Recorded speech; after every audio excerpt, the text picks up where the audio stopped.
Hey everyone, Michael Fraiman, executive producer here again. With Ellen still off, I wanted to bring you the latest episode of Menschwarmers, our Jewish sports podcast.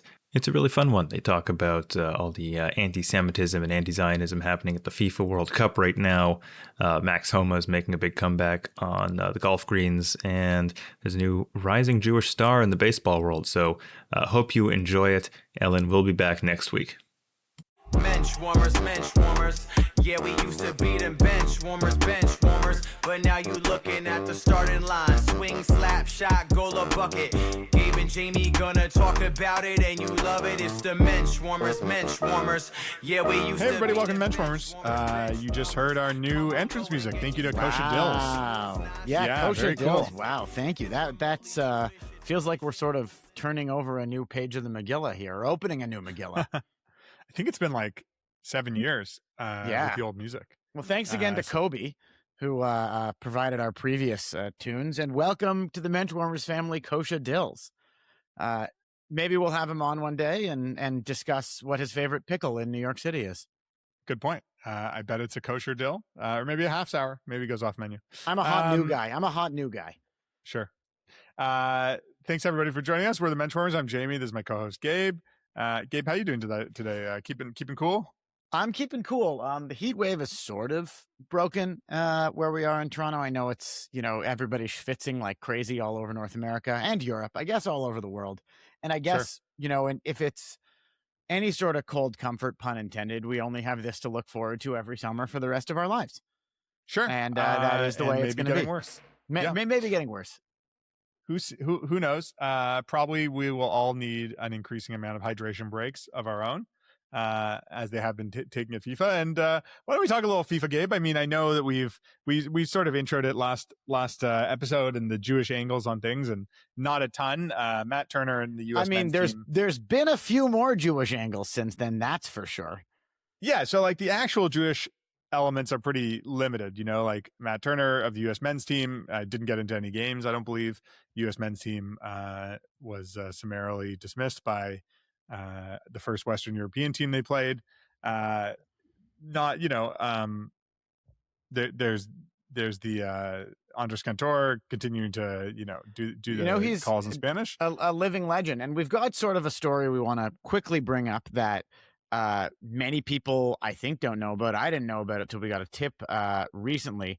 But the penalty shootout, which you're seeing now in lots of different soccer games, as you know in soccer, if there's no score or a tied score at the end of regular time, 90 minutes, 2 hours, 120 minutes, penalty kicks is what takes place. And one thing we learned recently is that penalty kicks were actually invented from in the 1968 Olympics with a suggestion to FIFA from a soccer, I guess, influencer, no, a soccer coach in Israel in 1968. Yeah, very cool. I was interested to learn that as well. I mean, I think, what are your thoughts? What are your feelings about the games ending in kicks? Because it seems like an unfair resolution, but of all the unfair resolutions, it might be the best one. Yes. So I think so too. That what it actually came from was from Michael Almog and Yosef Dagan. Almog was the president of the Israeli Football Association, and Dagan was a coach in Israel in the 1968 Olympic quarterfinals. After 120 minutes, Mexico beat Israel on what was a coin flip. It used to be settled with a coin flip, and Dagan and Michael Almog wrote a letter to FIFA and said, we're going to try this. We're going to kick this, in August 1969, from the 1968 proposal. We are going to try penalty kicks instead of the shootout.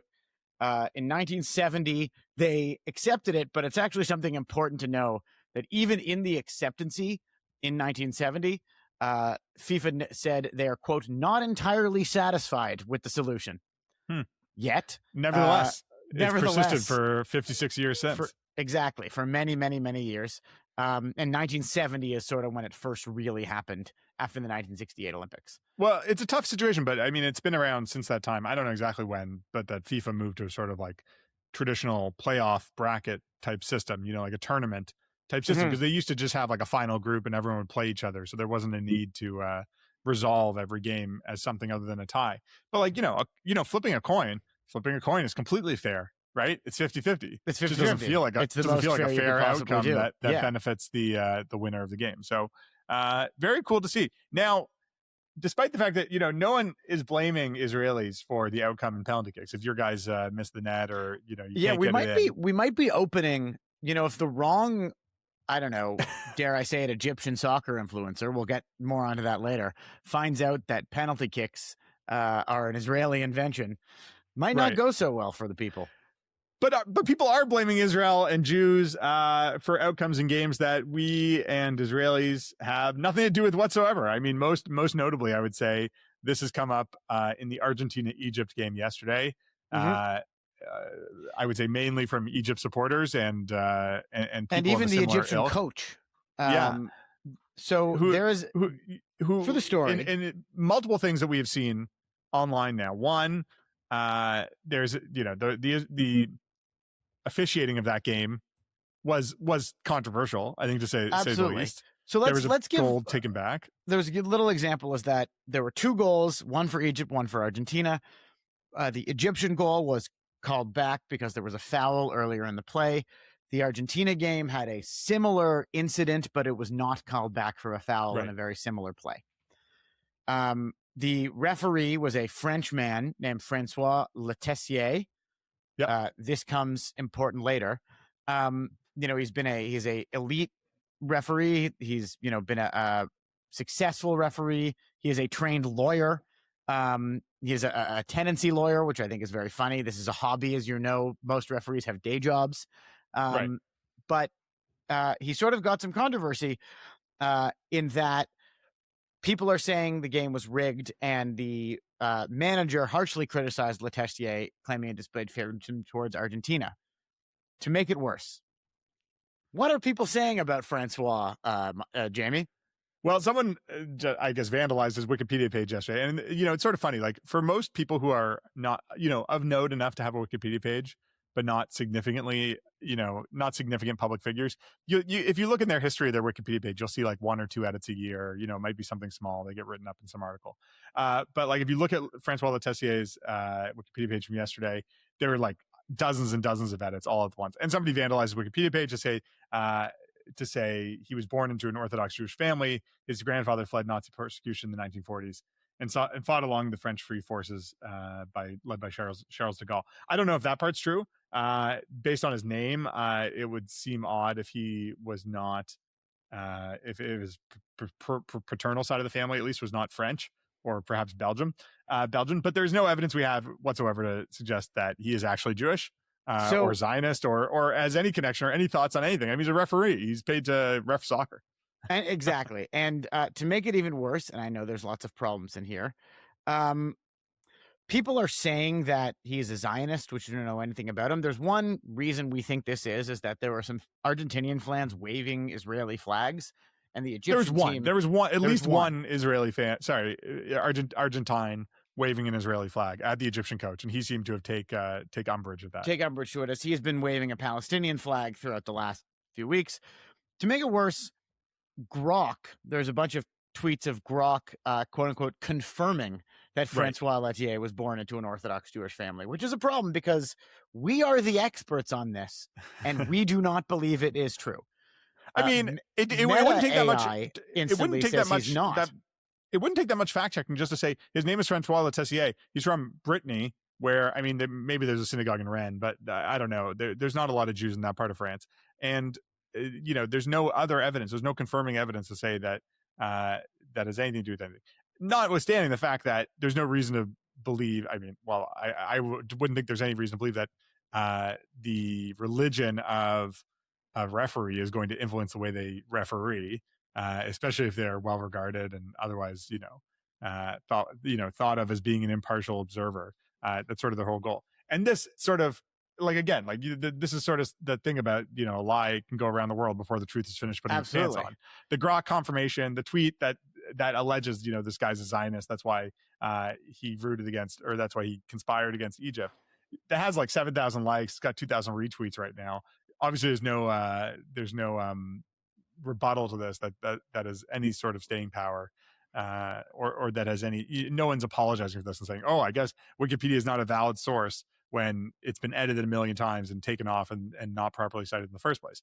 And this has been coupled with people just sort of piling on Argentina as, I guess, part of a global Zionist conspiracy, and Lionel Messi as the sort of head of that conspiracy as well, mostly because of a 2015 trip he made to both Israel and Palestine. A lot of people are showing this photo of Messi wearing a kippah at the Western Wall, which maybe that's when we converted him or sort of, indoctrinated him into it. I will point out one interesting thing about Francois, our friend Francois. If he is Jewish, he also was the referee for the Euro final, which Spain won. So if allegedly he's got an anti-Egyptian bias because of reasons, because he's Jewish, wouldn't he also have a bias against Spain, which won the game? You'd think so. I want to take an inquisition to figure that out, pun intended. Anyways, this is all becoming incredibly dumb. People think Messi, who is, as far as I know, a practicing or at least a vowed Catholic. I believe he has a giant cross tattooed on himself. Yeah, crosses. I've seen him cross himself on the soccer pitch. But we didn't know this. It turns out, again, the haters are saying Messi's Jewish, so we have no choice as Jews to support him. We're not front running bandwagoners. Yeah. We have no choice but to support Argentina and Messi, the defending champions. I think we have to go back and celebrate. Soccer player of all time. Yeah, exactly. We got him. So, people want to disavow him or try to slag him for saying he's Jewish. We'll just say, okay, fine. That's good news for this podcast. We'll take it. Yeah, exactly. We'll take it. So I'm sorry that the games are being fixed against Egypt. I would think even if that were happening, that would be like pretty low down on the FIFA corruption list. Yes. Or list of priorities. Earlier in this World Cup, in this week, we had, a corruption and match, not fixing, but sort of suspension fixing scandal. Yeah. I wonder why, if there's any reason why FIFA would actually want to corrupt against Egypt other than the global, Jewish conspiracy, of course. Mm-hmm. Baby Johnny wants to create peace between Israel and Palestine himself. Therefore, Egypt cannot beat Argentina. And we've spurred him on. We encourage him to do it. Our producer Michael mentioned that one of the most popular articles on the CJN's website this week has been a 2016 article about Messi donating some cleats to a charity in Egypt, which apparently caused some affront in Egypt, as shoes have a symbolic place in the Muslim world, or maybe that's not fair, in the Arabic world at least. And it was a mini controversy in Egypt, and that page has been visited multiple times this week, or many times by people, I don't know, researching Messi's connection with Egypt and all that. So really funny to be like the greatest of all time, and it's just like, no matter what happens, like they're gonna come at you. People are gonna say insane things about you. Yeah. And now you're the victim of anti-Semitism, even though you're not Jewish, Messi. You're one of us. Welcome to the family. Yeah. Welcome to How Goes It On. It's interesting that, Egyptian soccer officials, in specifically of this, Egyptian MP specifically says, I know he's Jewish. Yeah, that's right. He doesn't need to give any of this stuff. Again, it's there's a spiritual Zionism to Argentina now that is, if you believe in certain things or you're on the other side, then it's painting them with the worst possible brush. So again, Jews, cheer them on. What are we going to do? People are going to freak out when they find out what Bellingham on England's first name means in many languages. Oh yeah, if we get we're on the path to a Israeli, to an English versus Argentina semifinal. So you would have someone named Jude against someone who people believe is Jewish for some reason because he's part of the Zionist conspiracy, despite his tattoo, by the way, which is of a weeping Jesus with a crown of thorns and rosary going all the way down his left arm. That Jesus, I don't know if you know this, Gabe, but he was Jewish too. Whoa, this thing goes all the way to the top. It goes all the way to the top. It goes all the way to the top. But that's enough of the fast kicking, low scoring, and ties. Yeah, we've been discussing here. It's mid-July. There's not much else going on in the sports calendar, NBA free agency notwithstanding. But it's a good time to check in on baseball. We're about halfway through the season. The All-Star game is coming up shortly. And of note, there is a Jewish All-Star this year for the third year in a row. And he had a pretty big day today. Yeah. And we're talking, of course, about Toronto Blue Jay Dylan Cease, who had a no-hitter today going into the ninth. He lost it. The first batter in the ninth got a weak single to center field, and he was taken out, but unbelievable game on what's been a really solid season for Dylan. He is, I believe, a quarter Jewish. I think his paternal grandfather is Jewish. But his dad's family is Jewish, is what he says. His dad's family is Jewish, yeah. He was on the list to play for Team Israel once upon a time at a previous WBC. Didn't end up doing it. I don't think he's played for America either. So, just been working on things during WBC times. Obviously, it would be great to see him lace it up for Israel at some point in the future. But either way, excited to see him in the All-Star game. I don't know if he'll get in or not. I think so. I think he'll give him get a few in. pitches kind of thing. Exactly. And a hell of a game he had today. A hell of a game. He says he didn't even know that it was happening. He didn't know how many strikeouts he had. He was just pitching and in the zone. So good for him. Yeah. In other Jewish baseball news, Dean Kramer came back. He's been on the injured list for a while, but threw his first game last week for the Baltimore Orioles, and it was a pretty good one. He had been, I can't remember, I think it was his elbow that was keeping him off mostly, but he came back and pitched on July 1st. And had one earned run over 6 innings. Hasn't gone into a game yet. I assume they're just sort of easing him back in. But good to see him. He's someone who's struggled this year with injuries and was initially left off the Orioles roster. But if they are going to, I don't know if they're going to turn things around or not. It's possible he could be someone who's moved. He could be a big part of it. He's off to a pretty good start. Or was off to a pretty good start. He's right now got an ERA sort of in the low threes after 3 games. Yeah, only a few games that he's gotten into, and I think he is. I think he's maybe got 1 RBI left because he's optionable. Like he was able to be sent down even though he's 30 years old. But so as a cheap player, like it wouldn't be shocking if somebody wanted him to pick him up at the trade deadline. Absolutely, pick him up at the trade deadline, especially if Baltimore is going to end up selling. So. We'll keep an eye on that, especially monitoring his health, I suppose. He could and seeing. We're not fans, but he could do a lot for the Yankees. He really could this year. Both emotionally and pitching. They could always use bullpen arms. Absolutely. And the first guy out of the bullpen, he would do great at. Yeah. Speaking of Max Fried, he has been out for almost 2 months now. I mean, he's been out since mid-May. I think it's bone bruise, but I guess just ongoing issues that are hurting him. They said that he's going to be taking live batting practice coming up soon. So is that just he basically plays catch with the catcher and somebody hits? He exactly. He throws. He doesn't have to throw hard, but he's throwing balls over the plate. I guess I'm sure he's done some throwing already. But that would be the first step before a simulated game, I guess, and then a rehab start or two.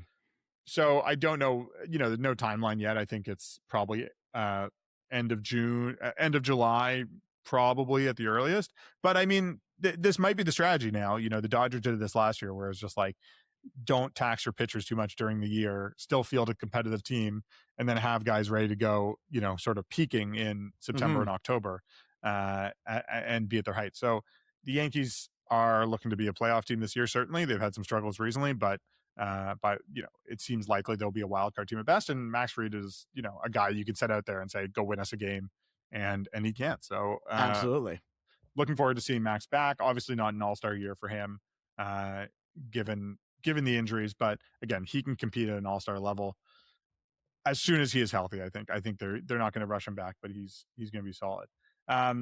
Looking at the other side of the plate, Alex Bregman's really turned things around recently. He has, increased his average to 240, but he's hitting a fair amount of doubles and home runs, really contributing to the Cubs now in a solid way. I mean, they're paying him a huge amount of money, so they're going to need production from him to justify the $30 million a year they're giving him. He's still sort of, unfortunately, been a little below average on the year, but his last couple of weeks, he's really picked it up. He is even if he finishes this season, he'll be a better than average major league player. Even though he's slightly below right now, but he's still valuable in a whole bunch of other ways. His defense is still good. He's still hitting for average a little bit. He's just got to he's still getting on base a whole lot. Just the power isn't there, but it will be soon. Yeah. Jock Peterson is having a surprise resurgent year. He's got 14 home runs for the Rangers. Pretty much, worked himself into a more or less everyday role. And he leads off a lot of days, which is pretty exciting too.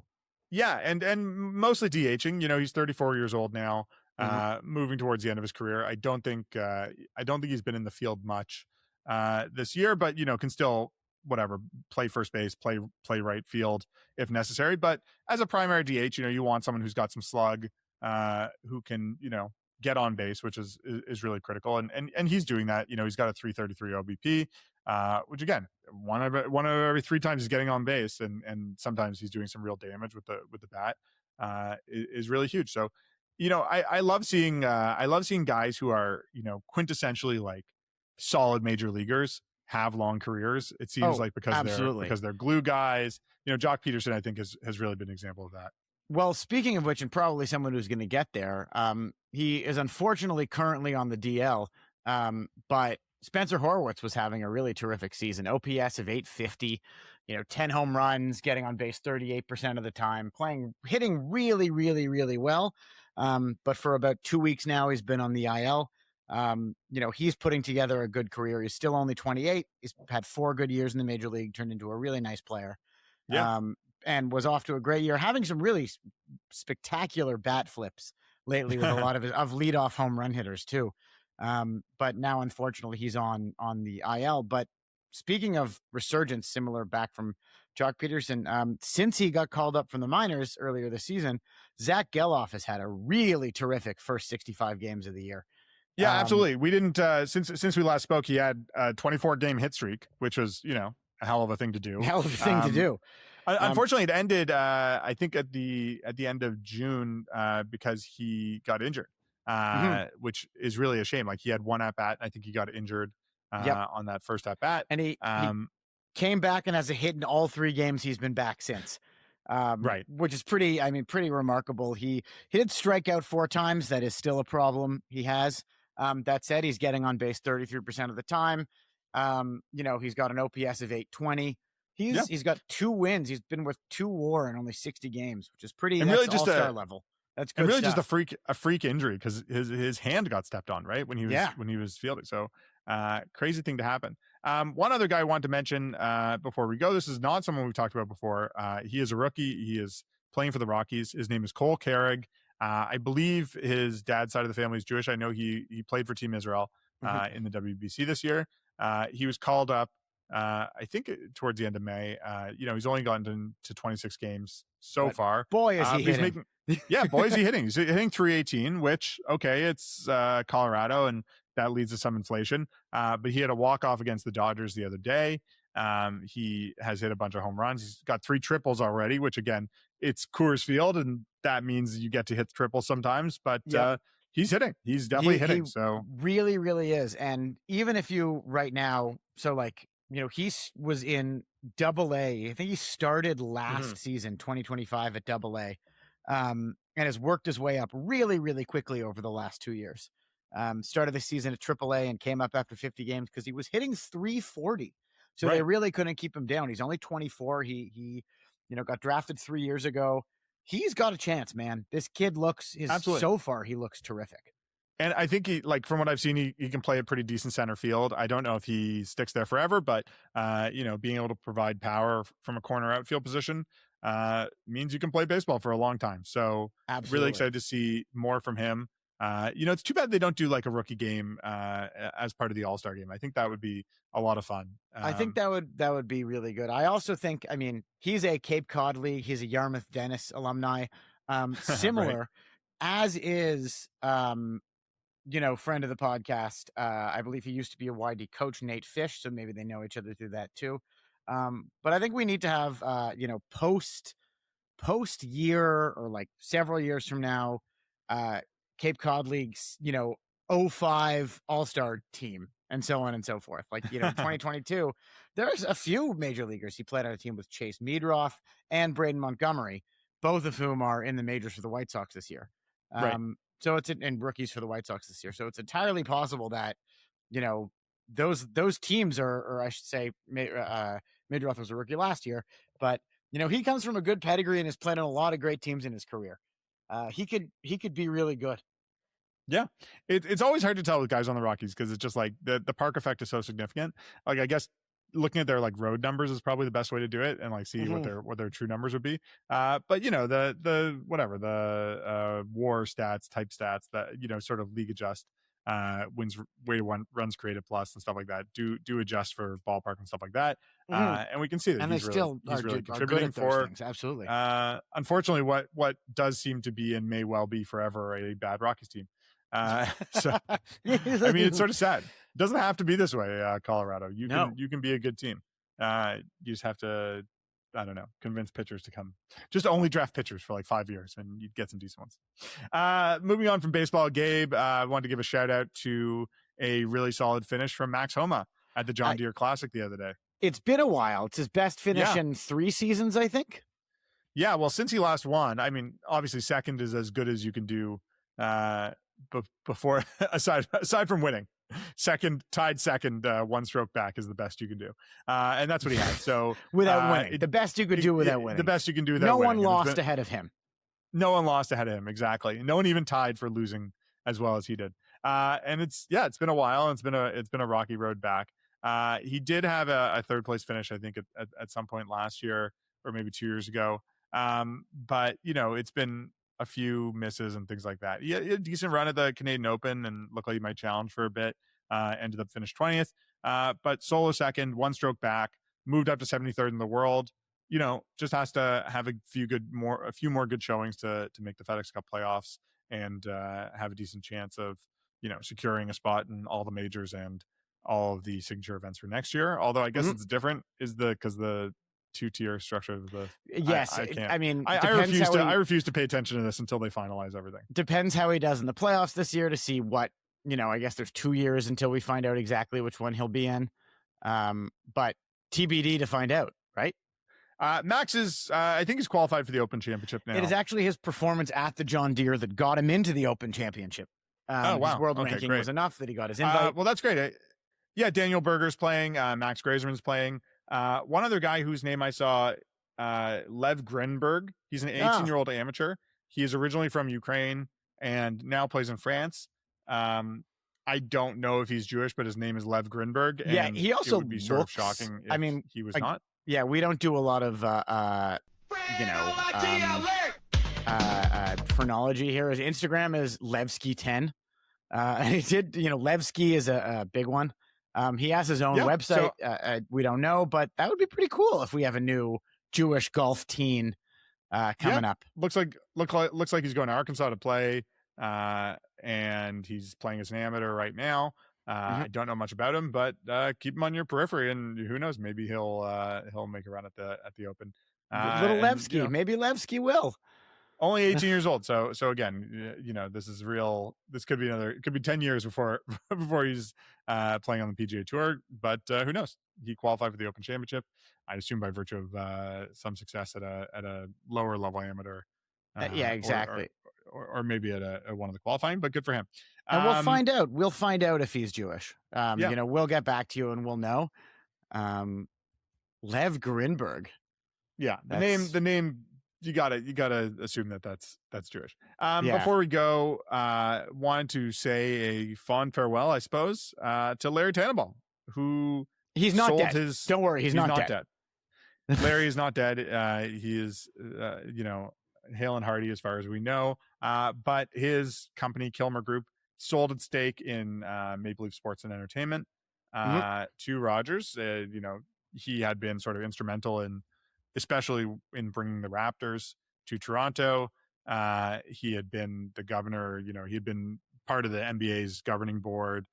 He's a big macher in all North American sports, really. Yeah. Huge. But especially in owning a portion of the Leafs and the Raptors. I think we noted with interest when he picked up the Larry O'Brien Trophy after the Raptors 2019 victory and yelled, lifted it like a Torah. Yeah. Yeah, yelling Chagba was pretty cool. He had said he was going to take the Raptors on a trip to Israel in the offseason, but I don't think it ever materialized, which is too bad. Maybe Kawhi would have stayed, and we could have put this dark 7 years behind us if any of that happened. If only that had happened. But yeah, Larry is divested from sports. I mean, I think he will remain involved. He still owns the Toronto Tempo and has made an investment at the PWHL, but he's divested from the MLSE. Kilmer Sports still exists. That's right. He said in his letter, a farewell letter, he said, "I look forward to joining you all as a lifelong fan." So, must be. I'm sure it'd be nice to no longer have to have no longer have to deal with the ups and downs of the team, except as a fan. Yep. I don't know if he's not stepping away from his involvement in some other ways, but the ownership is gone. And I think, again, like, he'd been a very public, very important owner for a long time. Again, really the through line, I think, for much of the Raptors' existence, has been Larry. So, absolutely. And again, now Yasher Koch to him. A huge congratulations, as you said. And I was at a Toronto Tempo game this weekend, owned by Larry, as you said, but saw a very good, pretty exciting, moment. We had a rare appearance from Jewish WNBA player Alysha Clark. Unfortunately, becoming more and more rare. She was the 6th player of the year 3 years ago, but is now very much in a backup role, playing about 8 minutes a game for Dallas. But it was cool to see her in person. Never saw her. Cool. Very cool. Glad you're getting into Tempo games. I'm sure that's a lot of fun. I am. It's a blast. Seems like the whole city is really excited about the Tempo this year.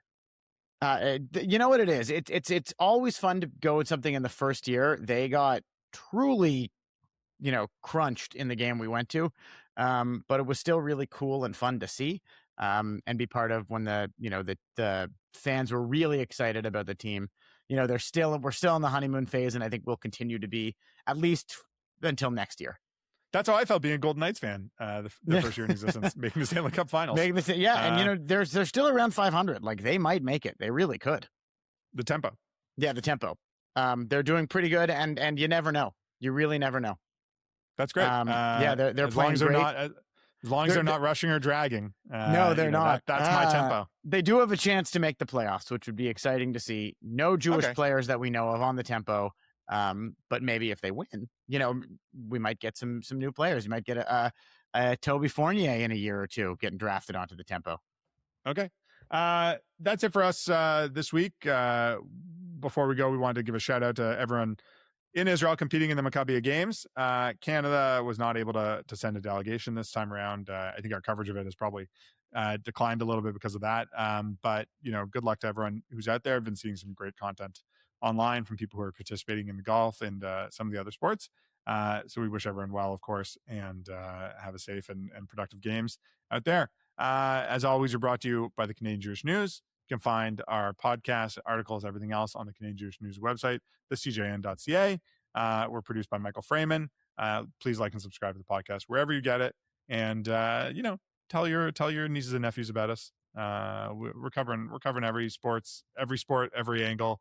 Every Jewish angle we got, we're on it. We're on it. We're going to keep going. We're going to find out about Lev Grinberg. If we find out somehow the Egyptian anti-Semites are right and that French referee is Jewish, we'll be the first to say it. We still don't think that means he supports Argentina. He's bad at his job.